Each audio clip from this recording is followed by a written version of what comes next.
welcome everybody to episode 7. I think we're on 7. Yeah, I think it is 7. Hey, look, part-timer's back. Do you guys even recognize my voice at all? I don't even know if you do.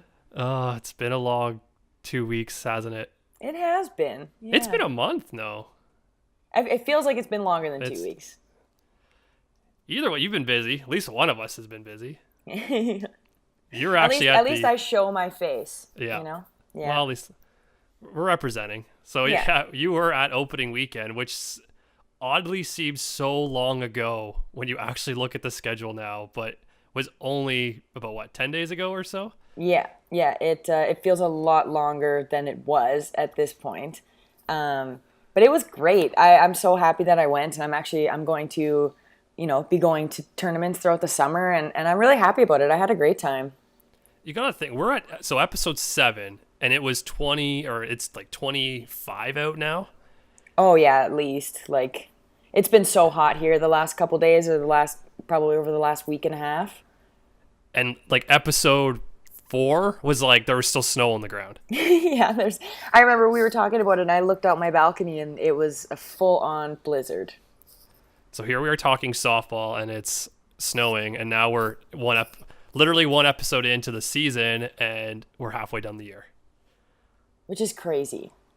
It doesn't last long, that's for sure.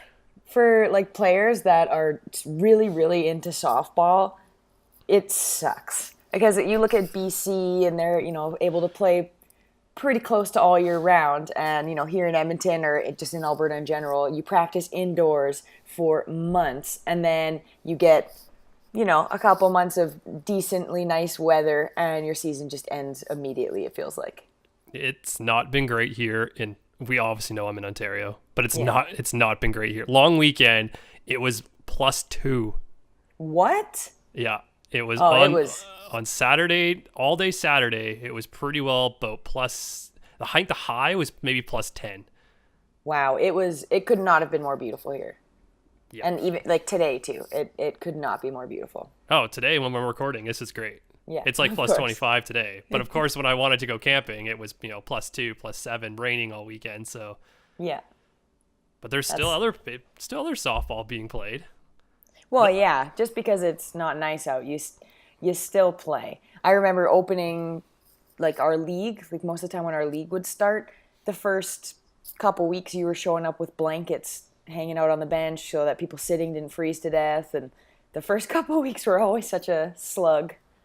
My sister-in-law has actually been posting because her daughter plays softball, and she's posting pictures like, of all the days it's cold, it has to be on softball day, and she's up there in full scarf, full coat, everything, because and now I'm in Southern Ontario, so which will probably make people wonder why I'm doing a podcast for Western softball, but yeah. It's a long story. Long story. We'll go into that. That's like 3 podcasts. We don't have time for it. Yeah. But it's still great to see, at least, especially in this time of year, you only got about a 2-month window to kind of get everything in. And it seems odd that we're talking so much about the weather, but when it comes to a weekend, especially when, you put so much on the line onto a weekend, and there's so much work goes into building these weekends up, and the volunteers and the members and the teams coming to them, you really have to pray that everything works out weather-wise, because the last thing you want to do is go there and have a washout weekend and have to somehow make it all up. Oh, and like you always, even if the weather's bad, you go right up until the last day, because you just never know, if it's going to change or get better, and all of this work was put in. And so it was really nice that opening weekend had, absolutely beautiful weather. The tournament was run so smoothly. There were so many people out there working incredibly hard, keeping the diamonds groomed and nice for the teams. There were concession workers and all the umpires and coaches and all the girls. And it was such a great weekend. And for me, in all honesty, was the first time that I had really seen like vibrant fastball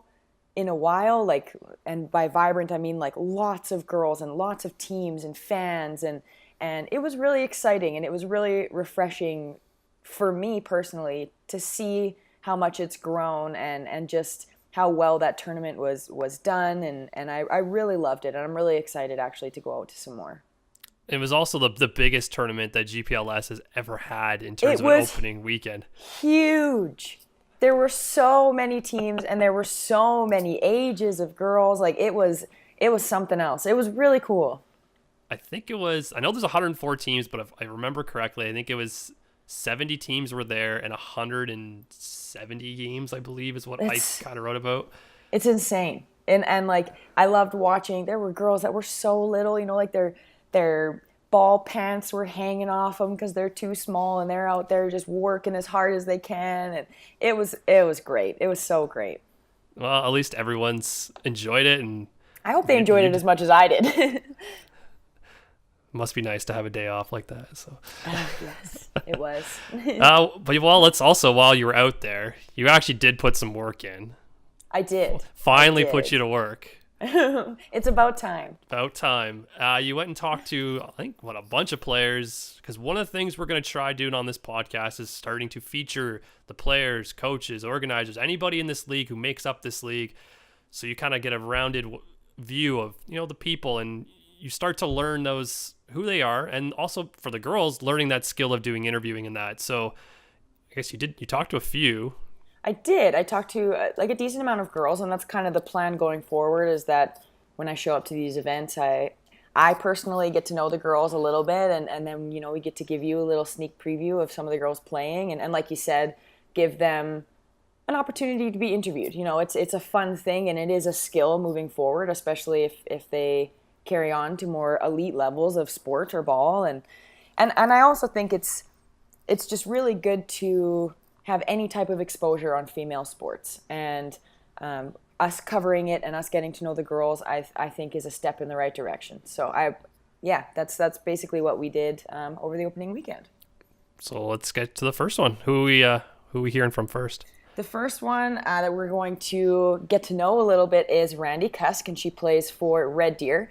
So most of the interviews, it's just getting to know them a little bit. The questions kind of vary depending on what we're talking about, and I tend to be a little bit random sometimes, so there's some random questions in there. But yeah, so we can play her interview and you can get to know Randy a little bit.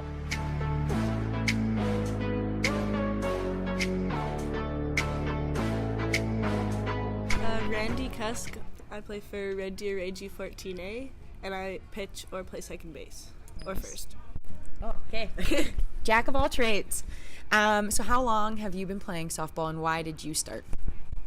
I've been playing for 7 years, and I have an older sister that was playing ball, so we used to always play like baseball in the backyard, so then it got me really started into softball. So your sister played, your older sister. Yes. So do you think that it's important that we have, strong female role models to encourage young girls to play sport? Yeah, I like that older females play sports, because then it teaches girls that sports aren't just for guys, and it's also a girl thing that girls can do, not just shopping and things like that. I agree. I couldn't agree more. So what's something that you love about the game of softball? The competition and the friends. Yeah. I've played for more than just the Rage. I used to live in Edmonton, and still, even now, when I see people that I used to play with, it's still how's it going? You're still friends with them even after 5-6 years. Yeah, that's nice. Yeah. Do you play other sports too? Yes, I play also volleyball and badminton, and I want to play football. Oh, a contact sport. Ambitious. I like that. Do you think that playing a lot of different sports helps you become a better ball player, and kind of vice versa? Yeah, I think playing a lot of sports kind of helps you with the mental side of the game, also where it helps you to not get as down as yourself as you make a mistake, because there is a lot of mistakes in softball, more than non, but other sports kind of help you to stay in the game and get your mental side of it, and also the physical side of it helps. One of the things that a lot of the girls that I've interviewed today is the teammate competition, and then teammates are the main things. So explain to somebody who wouldn't know the type of relationship you have with your teammates and your coaches. The type of relationship you have with teammates is way different than any other kind of relationship. It's different than just a normal friend, because you're with them when sometimes you don't want to be, but they're always there for you, and they always help you through if you get hurt or if you make a mistake. They're always there to cheer you up, and they're never mad at you. They're always there for you when you need them. Yeah, that's really nice. What would be something that you take away from softball into your everyday life that maybe you wouldn't have learned if you didn't play? that when things go wrong, you can always get up and try again, and it's never just like one chance and that's it. You'll have that for the rest of your life. You can always have another chance to make it right or do something better. That's good. And so same kind of question as before about the Olympics and about college. So now that it's back in the Olympics, it got taken out when I was playing, which was pretty upsetting. But it's back there, so we have a national team that's going to go try and compete and play, and there's college opportunities. Is that something that's exciting for you? Do you think that's really good for the sport? I think that, personally for me, that's really exciting that there's places we can go now. Just like most sports, they have the biggest you can get to, the Olympics, all these like special leagues. Softball didn't really have that as much before, but now that they're in the Olympics, there's like a big place that you can strive to try and get to when you're older. And GPLS now has 104 teams. So when I was playing in provincials, we had like 2 or 3 teams at the end of my career. What do you think that means for just the sport in general in Canada?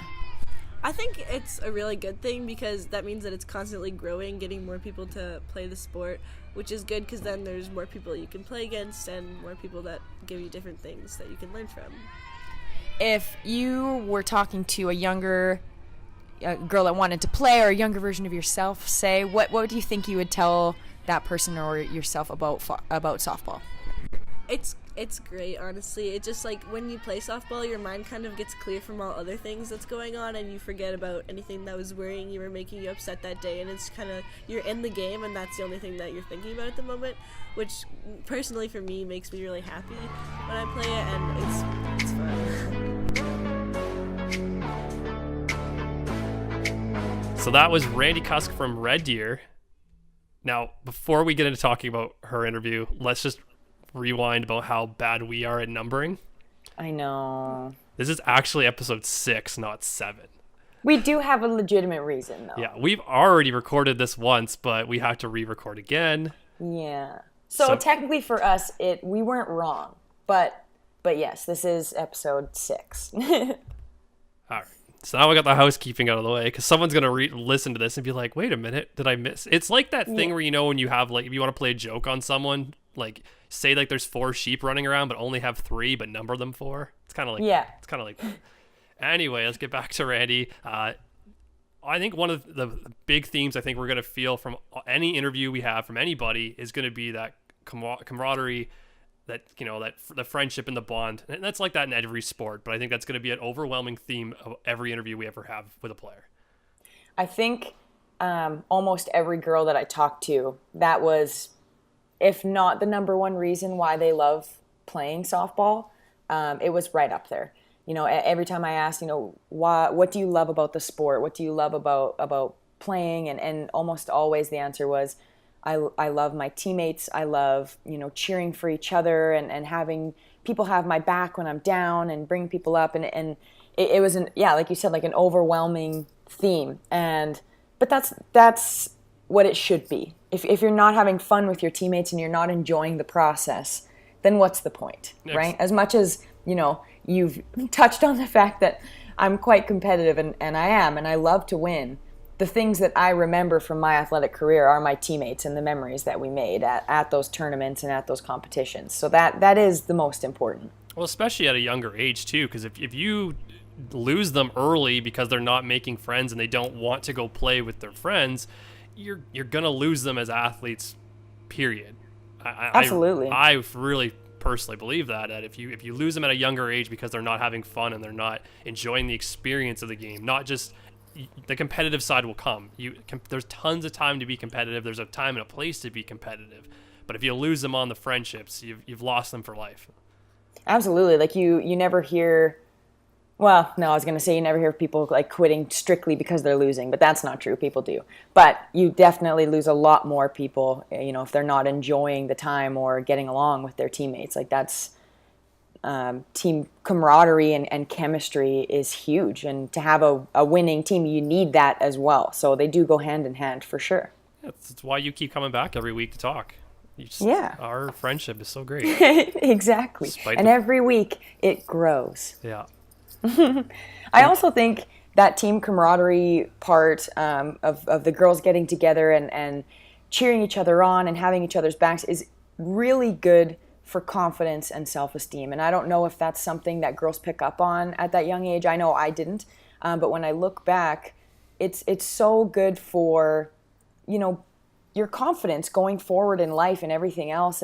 And having a group of girls together that are all focused on one goal and getting there together and working hard, it's amazing what it'll do for self-esteem. And that's, kind of always been my point of trying to push and promote female sports, because that's a huge part of it.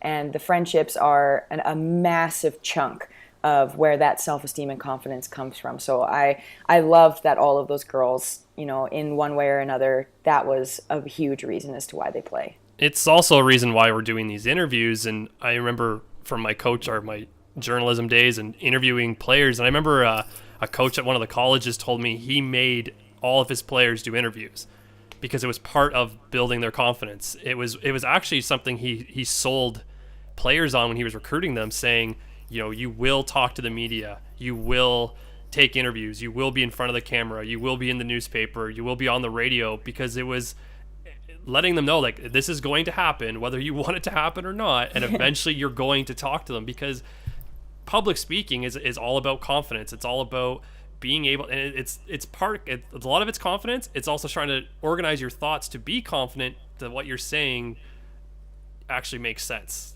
It's a whole different dynamic versus interviewing somebody versus being interviewed. And I've done both, and I'm horrible at being interviewed because I'm used to having time to formulate my thoughts like I do on here. But it's different when someone's expecting an answer right away. That's one thing that like when I played, like my university career, I was in Saskatchewan, and so the media coverage for U of S athletics is crazy because there's no pro teams, right? Like, well, there is now, but when I played, there wasn't. And so that was something that we got pretty accustomed to early on. And another thing that it does that I don't think a lot of people realize either is it gives you a different perspective when they're asking you questions on your team, on your teammates, on things that happened. You kind of understand what happened or what your goals are as a team and the performances of your teammates kind of from a different view, because obviously you never want to speak badly about your team or your teammates in the media, which does happen, but when they ask you questions about that, it kind of makes you think about the roles of your teammates and the role of your coaches and all of these things in a little bit of a different light, and you have to come up with an answer for it. And so I think it just gives you an appreciation for the dynamics of your team and how they're kind of working together as well, if that makes sense. Yep. So why don't we throw to another one? We got a bunch in the bag, so why don't we throw us another one? Who else do we got coming up? We've also today, so we'll do Tyla Lee. She played in the GPLS, and now she plays NCAA. Again, just kind of getting to know her a little bit, her experiences in playing in GPLS, and her experience, down south. It's such an incredible thing that we send girls down to the States to represent our country and represent our sport that we play down here. And I really enjoyed interviewing her and kind of learning, what she has to bring back from what she learned this season.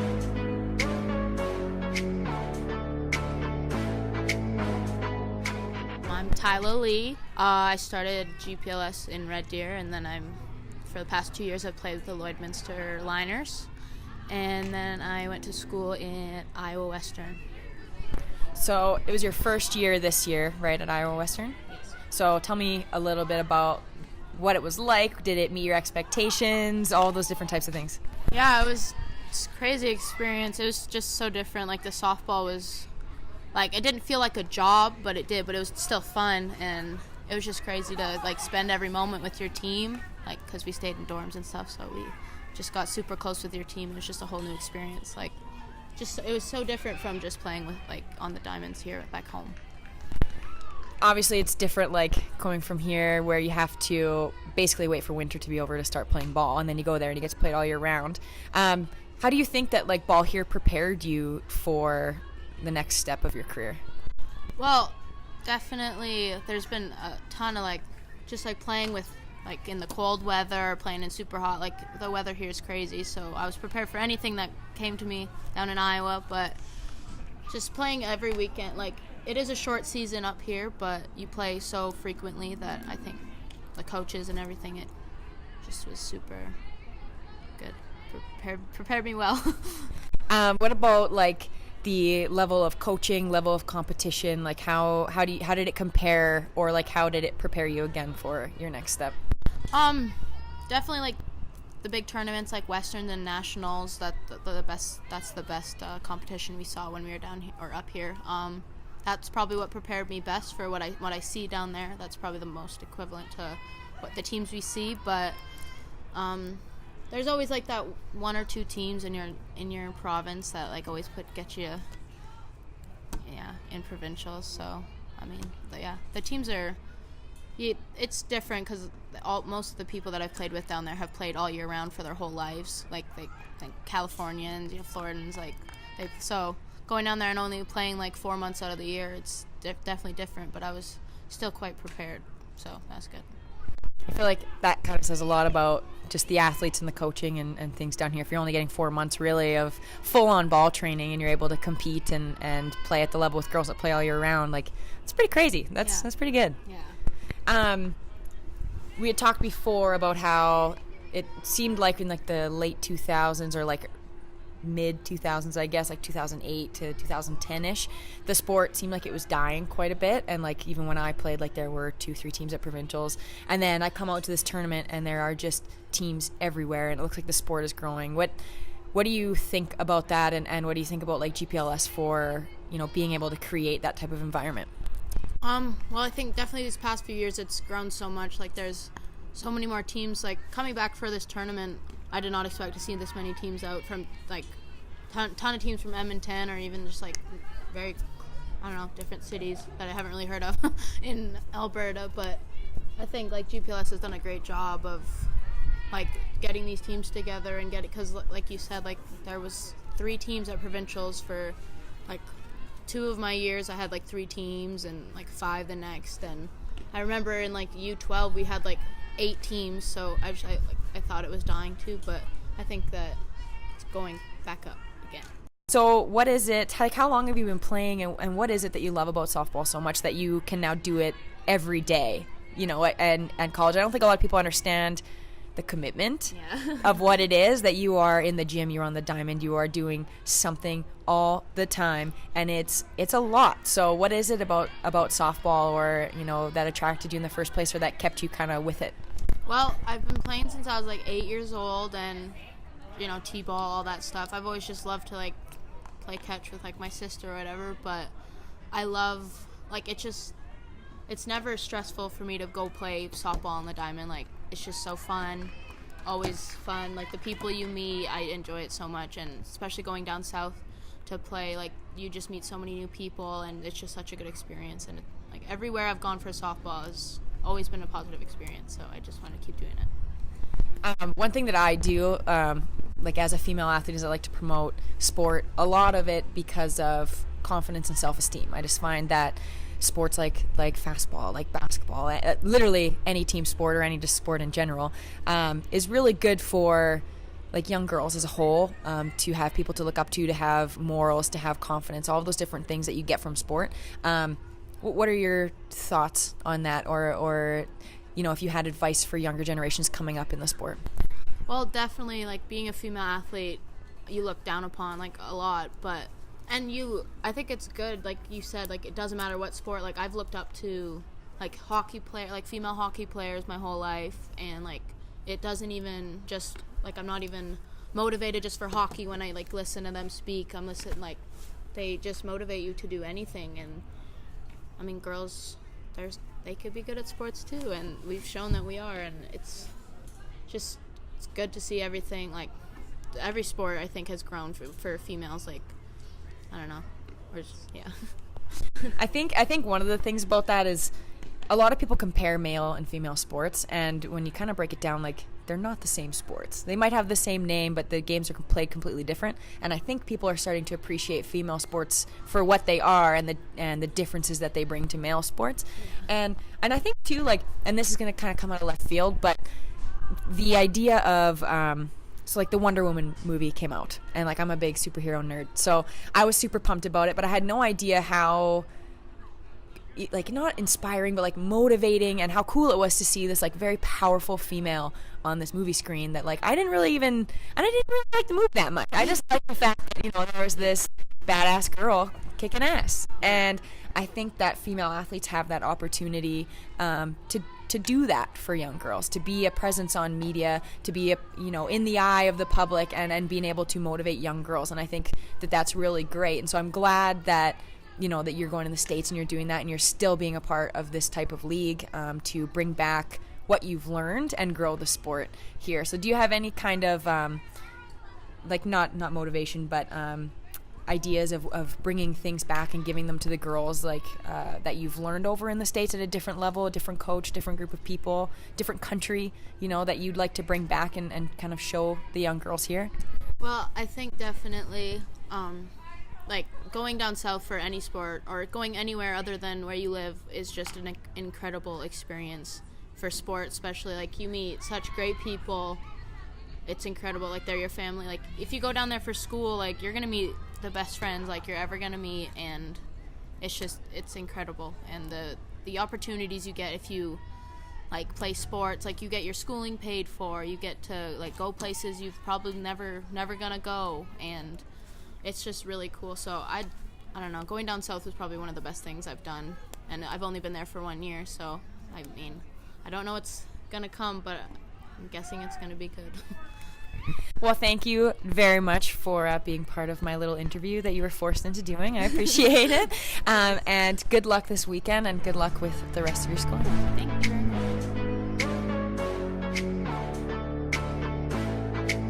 So that was Tyla Lee with the Lloydminster Liners, plus also playing for Iowa.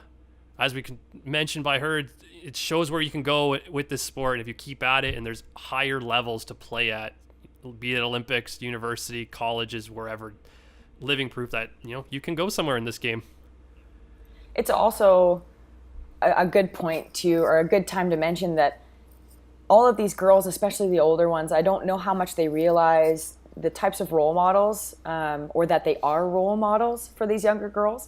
So, for example, you know, the opening weekend, you know, there's 70 teams at this tournament, and however many games being played, and there's those little girls with their jerseys hanging off them and their pants that are 5 sizes too big. You know, they're watching the older girls. They're going to games, and they're watching, you know, the 16, 17-year-olds, the 15-year-olds, the 14-year-olds, and while you're playing and while you're conducting yourself on the diamond, it is such a good thing to have in mind that you are a role model, whether you realize it or not, and whether you really want to be or not. I hope that everybody would want to be, and I'm assuming, you know, like if you're involved in team sport and you're playing, you know, at a decently competitive level, that you don't mind being a positive role model for the younger girls. But it is definitely a factor that I'm not sure is something at the forefront of a lot of girls' minds. And you know, I remember as a kid, I used to go to Pandas games, the basketball games, and I would get their autographs after, and I'd go into their team room and meet them, and it was just an absolute dream for me. And growing up, I didn't play on the Pandas, but I played against them, and it was something that I thought about a lot. And any time that I had the opportunity to sign an autograph or meet somebody or take a picture, I loved it. I absolutely loved it. And I know a lot of people don't, because it seems kind of like a nuisance, but I was that little girl getting those pictures, and there are these little girls watching you and wanting to play like you, and you need to be that positive role model for them and show them how to be competitive and hardworking and determined and motivated, but also a leader as well, and a positive one. And so I hope that every time that girls step out onto that field or court or whatever you're playing at the time, that's something that you think about, because you are growing the sport, and you're, you know, preparing and motivating girls at a younger age. Like I said, like whether you know it or not, and whether you like it or not. It's like they always say someone's always watching, and we've talked on here about college scouts are watching, and they are watching too. But as you've mentioned, everyone's watching. Parents are watching. Kids are watching. Younger kids who are maybe coming into the sport or thinking they want to play this. So it's an odd thought to think about that, you know, what you do while you're playing could affect someone else's life, but it actually can. So absolutely, it absolutely does. And you know, when you get upset about making an error or striking out or whatever, like, that's something to think about. You know, show those girls how to deal with that. Show those girls how to deal with adversity and be better because of it, and always improve. And I hope that that's something, you know, that maybe if these girls listen to this, who knows if they are, but if they are, that's something to take forward with you and help grow the sport and help grow positive female athletes for future generations. Of course they're listening. I'm so preachy. I know. You went on a good Just talk do it, there. okay? Just do it. That was a good talk there. Yeah. Sometimes I ramble or, you know, but it's important. It's very important to me, and that's a big reason why I got into this. And so, you know, I'm going to ramble sometimes about it. The other good thing we should be pointing out, too, is that we are right in the middle of Pink Sox Weekend. We just had last weekend was the East A division, and, you know, the West A is coming up, B is coming up as well. Just how important this weekend is. When you think about the landscape of how this league is designed into 4 weekends, you know, you have your opening weekend, your all-star weekend, and your championship weekend. It's kind of, you know, your usual suspect weekends. And then you got this Pink Sock Weekend, and it's great to see an entire weekend dedicated to, you know, cancer awareness and seeing everybody getting involved. I was watching the Instagram feed and seeing everybody, you know, with their pink socks, and players, coaches, parents, everybody getting involved. So it's great to see. This means so much to just this, not just this league, but everybody in this league as well.